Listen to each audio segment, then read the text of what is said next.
Hi friends, welcome to Atari classes. So today we are going to learn what is cloud. So as you can see, this person is in very relaxed state because he is on cloud. So what is cloud? Let us try to understand cloud in a very basic way. So to understand cloud, we will take a example of non-cloud. So that is, to understand cloud, we will first understand what non-cloud is, what are the complexities or what all things are not possible in non-cloud environment, and what all things are possible in cloud. Now, for example, if a company, like a company is www.shopnow.com, this company wants to create its own website, like the on premises website. They want to create their on premises data center. So what they will need to create their on premises data center, they will need a place, a space, right? Then they will need, in their office they will need a space to create data center. They will need power supply, then cooling, AC, then racks, then cabling, then physical security,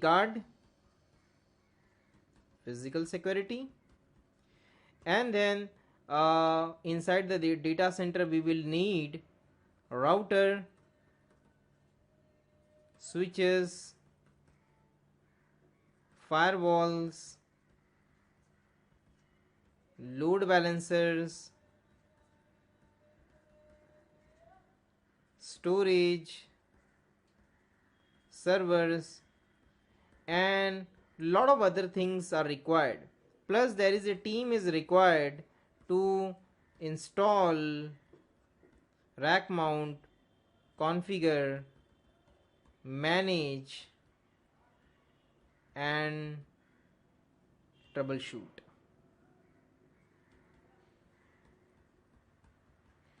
So we need a team of engineers to handle all these things. So this entire thing is needed if I want to create my own website like shopnow.com. Then I will need all these things, and this entire thing is known as, in our term, it is known as infrastructure. Now for example, my website was live, it was up and working, and I had only 2 servers there. So we did a lot of marketing, and a lot of people from basically from, for example, my customer base is in India, so a lot of people from India, they started accessing my website, and the load which was coming on my website, my 2 servers were not able to handle that, and my website crashed. So friends, is it possible for me to quickly go ahead and change or increase the capacity from 2 to 4 servers? So frankly speaking, it is not so easy. It might take days, it might take weeks, it might take some more time, but it is not possible instantly to increase the capacity right away from 2 to 4 servers, because my website has crashed because of low capacity and I cannot increase the capacity right away. That is the non-cloud environment, that is our on-premises environment which we are used to. So this is a non-cloud example, and it is having some of it characteristic. Every non-cloud example is having a characteristic, and that characteristic is, it is pay first. That means you need to invest first. If in non-cloud environment, in your on-premises environment, you need to pay first. You need to have a space, power, cooling, cables, rack, physical security. You need to buy routers, switches, firewall, load balancers, storage, servers, and then the team of engineers to install, configure, manage, troubleshoot. Everything has to be done by ourselves. The next is, the resources are limited. The resources which we have, they are limited. That means if I have bought 2 servers, then I have 2 servers at this time. If I want to increase the capacity right away, I don't have 2 servers, I cannot put it right away. because I have limited resource. And the resources are not instantly available on demand. That means whenever I want them, they are not instantly available on demand. Okay, so these are the characteristic of a non-cloud environment. When I need to pay first, the resources are limited and the resources are not instantly available on demand. Now friends, if we go to cloud, then this entire infrastructure which we see, is given to us by the cloud providers as a service. Now, for example, AWS, Azure and Google Cloud, these three are the top providers. So in case of Azure, Azure has more than 60 plus regions across the world. So they have this entire data center ready made. What Azure says, why do you invest in creating your own data center, in creating your own infrastructure? We will give you everything as a service. And your problem, like your website crash because of two servers you have and you want to increase the capacity, you are not able to increase the capacity right away, such kind of problem will be resolved because everything will be given to you as a service. Now, what Azure says, that we have more than 60 plus regions across the world, and in India, in US, in Australia, in Middle East and a lot of other places, they have their regions. Like for example, in India, they have 3 places where they have their regions. Like one is West India. West India is, they have their data center in Mumbai, so it is one region. The next is Central India. So in Central India, they have the data center in Pune. And in South India, they have the data center in Chennai. So 3 places in Mumbai, this is their 3 region. So Mumbai region, Pune region and Chennai region. Now what is there? For example, in one of the region, a region is a ready-made data center. A ready-made big huge data center where you have a lot of devices, lot of servers, lot of racks, lot of CPU memories, lot of things are available, storage, networking, load balancer, everything is ready here, and that too in a huge capacity, and it is given to the customer as a service. For example, this entire infrastructure is given to the customer as a service. Now friends, if we talk about what is service, what is as a service, I have shown you what is infrastructure. This is infrastructure, okay, ready made. But what is as a service? So if you want to understand what is as a service, then there are a lot of things in our day-to-day life which is given to us as a service. If we compare, if we want to understand cloud in a basic sense, then if we compare cloud with our day-to-day life, like we all use electricity, right? Electricity is given to us as a service. So electricity is a day-to-day example of a daily life. So we don't know, as a customer, when I use electricity, I don't know where the electricity is generated, how it is generated, what devices are used to generate the electricity.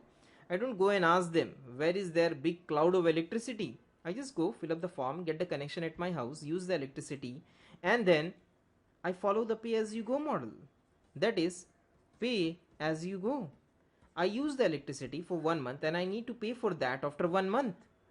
That is pay as you go. Pay as you go. The next is electricity. That means the resource is unlimited.